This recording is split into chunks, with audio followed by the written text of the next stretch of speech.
Welcome to the bold analysis. There is a very clear message that Wajackoya has delivered to Kenya Kwanza administration about the self-organized violence, on how they are themselves within the camp planning violence against each other and the opponents.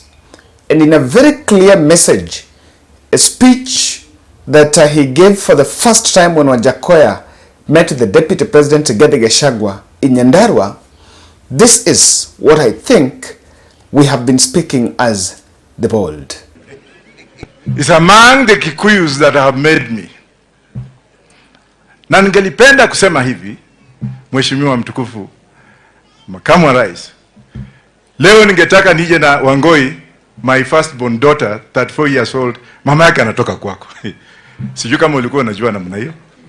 Watu wananionanga tu kama kichaa, huyu mtu ya bangi. Lakini ile bangi mimi huongea juu yake ni ile ya kutengeneza mazao, ile ya kutengeneza silaha kama Israeli, ile ya kutengeneza dawa, sio ya kuvuta. Na ningelipenda pia kusema kabla sijaendelea kwamba Mheshimiwa Raila Odinga, Mheshimiwa Eugene Wamalwa na Mheshimiwa Peter Munya wamenituma nikuletee pole. Na Munya akaniongezea kidogo dota yake ambaye ni MCA, akasema enda naye, kama taruhusiwa kuongea sawa, kama hataruhusiwa niongee. Munya ako na wewe. Na ile kitu kingine ambaye niliangalia bwana governor, nilikuwa nafikiria nitapigwa na mawe hapa. Manake kule Bungoma kwetu, bwana Makamu wa Rais, nataka wende waangalie kwa nini kwa Kikuyu watu wapigani mawe, wanasiasa. Kwa nini Bungoma peke yake ndio yuko watu wanapigana siasa na wenyewe wanajulikana? You as the Deputy President, you have the authority and the ability to find out why, because you have the machinery. And if I may tell you, the people who are beating others are the people you people have given power. Kupiga watu na mawe. Nashukuru pia kuona my friend Sabina Chege, who has been my client. Sabina, ulikuwa hapa hukusema. So ungesema tu ndio watu wajue mimi sio kichaa. Na hapa pia nimeona mambo mingi. Kuna timu hapa inaitwa Wajackoya FC. Sijui kama uko na habari. Iko Huruma. Ningependa Makamu wa Rais kwa rafiki yetu ambaye tumeanza naye leo. Maana this is the first time I've shaken the hand of this man. Na nilikuwa nafikiria atanichapa kofi, lakini the man received me well. Therefore I'm extending an olive branch to you, my brother Gachagua, that siasa ni ile ya nje.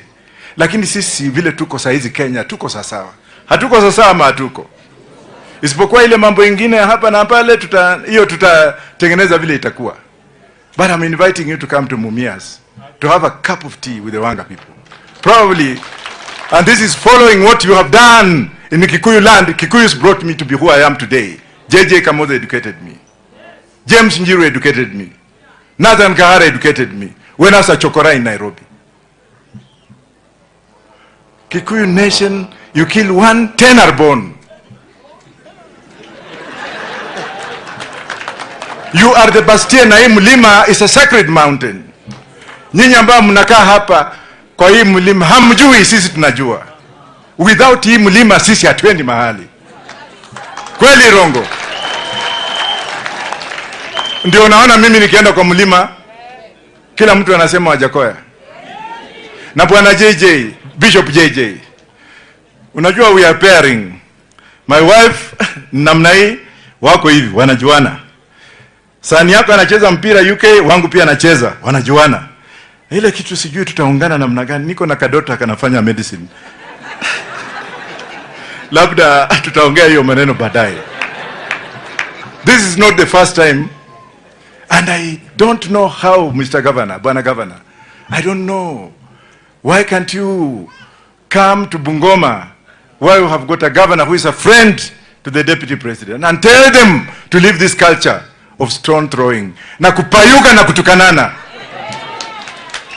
Kenya ile tulio nayo today, hatutaki kutukanana tena. Tumechoka. Kikuyus do mature politics. Na sisi Waluya tunapigana. Na mkae mkijua kwamba Wajackoya iko kwa debe 2027. Bana Gachagua, tutakunywa chai na wewe tuone vile tutatengeneza hiyo maneno. Asanteni sana. Thank you. Aya, tusidikize Wajackoya na makofi.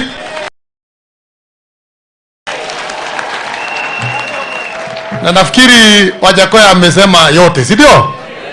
Amesema ako sawa? Ako sawa, si ako sawa, hayuko sawa? Ako sawa. Hiyo maneno ingine watu wanasema hayuko. That speech by Wajackoya was very heavy. In fact, apart from just bit of the imaging, there are quite a number of things. You know, Wajackoya, due to his politics, was due to the politics of marijuana, or rather the messaging around marijuana, he was really touted as someone who is a society misfit, especially from the region. And in the last year's general election, it is widely reported that it was planted to sway the youth on his side, and that is why even when the deputy president, when William Ruto was launching his manifesto, they had a split screen with Wajackoya. But then I listened to the whole speech, and there are some two messages I grasped from what he's saying. And one is saying that he's been molded and has been helped by a number of Kikuyus, and he's also sending a message of condolence from Raila Odinga, Peter Munya, and Eugene Wamalwa. And lastly, he's saying that Kenya Kwanza has the state machinery to arrest and nab those who are planning violence in Western Kenya. And he's saying, why is it that when William Ruto goes to the western side, in Bomet, there was violence. People fought, camps encountered each other. The same happened in Trans Nzoia, and there is also the same development coming up in Bungoma. So is it that in that western side there is stone throwing, but on the central side things are relatively quiet, even though they are also rebelling? But I think I like the Mount Kenya protest, because the Mount Kenya protest is on issues. When they sent away the KRA officials who to teach them in Murang'a, who are to teach them about e-teams, it was based on, we are not ready and we don't want to pay that tax, that avocado tax. It's purely on the issue. If you look at the reasons why heckling and rebellion was building in Kericho and Trans Nzoia, when Wetangula was chased from in Trans Nzoia, it was mere based on politics. And by the way, just talking about that, I want us to review this video for a minute. Can you look at this video?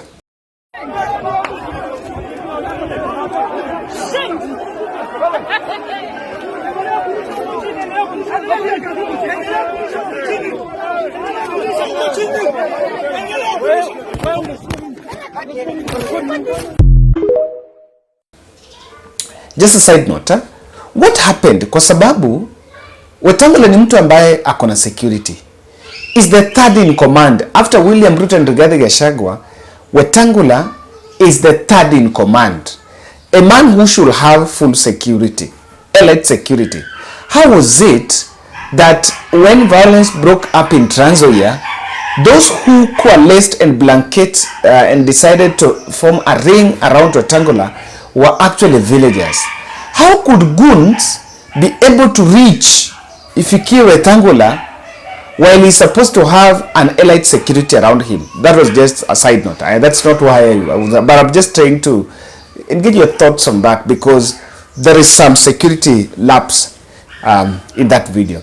Now, back to the discussion that, back to what Wajackoya was actually telling the team in Nyandarua, that, you know, you yourself, you are planning the violence within, inside.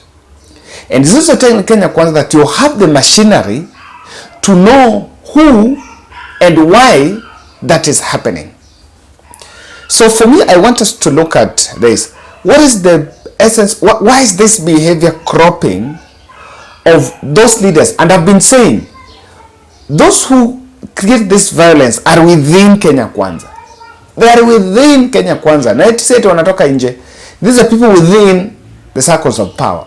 I've been insisting on that. But why is it that that behavior is cropping up within the Ruto circles, and there seems to be some comfort around it? It is a bad precedence of that stone throwing, especially, and especially in those areas, simply because of politics. And what Wajackoya is saying is the truth, because look at let's just start with Osoro. When Osoro plowed through a crowd in Kisii, and with the guns and all that, in an event that was organized by Simbarati, they kept quiet. When two camps emerged in Bomet, they kept quiet. When two camps fought in Trans Nzoia, there was silence. So this is something going on. Why is violence being meted in the other side of Western Kenya? Number one, it is kingpinship succession politics. Succession politics. If you look at what Natembea's message is about, is that Wetangula and Mudavadi's time are up. And I may just want to get it. I'm not defending Wetangula, but I'm just trying to think this way. If Ruto believes Wetangula and Mudavadi are the Western kingpins and they should be protected as per se, then they will be uncomfortable with such scenes. They will be uncomfortable with such scenes of people being chased from those regions, if that is what they believe. And a narrative is building in Mount Kenya, and this narrative is what Natembeya is telling the Western. It's very real. The narrative building in Western is Wetangula and Mudavadi have nothing to bring for the community. And I think I listened to Onyonka talking about it in Citizen TV. I wanted to listen to that soundbite. That was Onyonka. Now that narrative is coming up, that how really hakuna kitu natuletea, and William Ruto is very comfortable with it because these fellows are supposed to be kicked out. So the one instance about it is the kingpin, that succession politics on who is going to be the kingpin. Then the second bit I'm seeing is the fact of local politics within the UDA itself and its premature campaigns. These premature campaigns, even those who are planning president visit in those areas already have a plan that I must get some political mileage when the president is visiting. And that is the main reason why you see that violence is taking center stage, because I want to be seen as the person that president should listen to. Then the third aspect, I'm seeing the politics of the mobilization using money. I think we are back into it, and that is when Wajackoya is saying, you guys know where the problem is. You guys know who is funding the violence, but you're just keeping quiet about it. Ladies and gentlemen, that is my take, and I think I am seeing that much as people, ending political antagonism is not something that many fancy, but it also opens up. It opens up. Would you even think that Wajackoya would attend an event and is seated next to Deputy President Rigathi Gachagua. What do you even think? I think if there is someone who has been speaking venom against Rigathi in the Azimio camp, that person has been Wajackoya. But I think because of all the political realignments coming up, things are changing very fast. Thank you.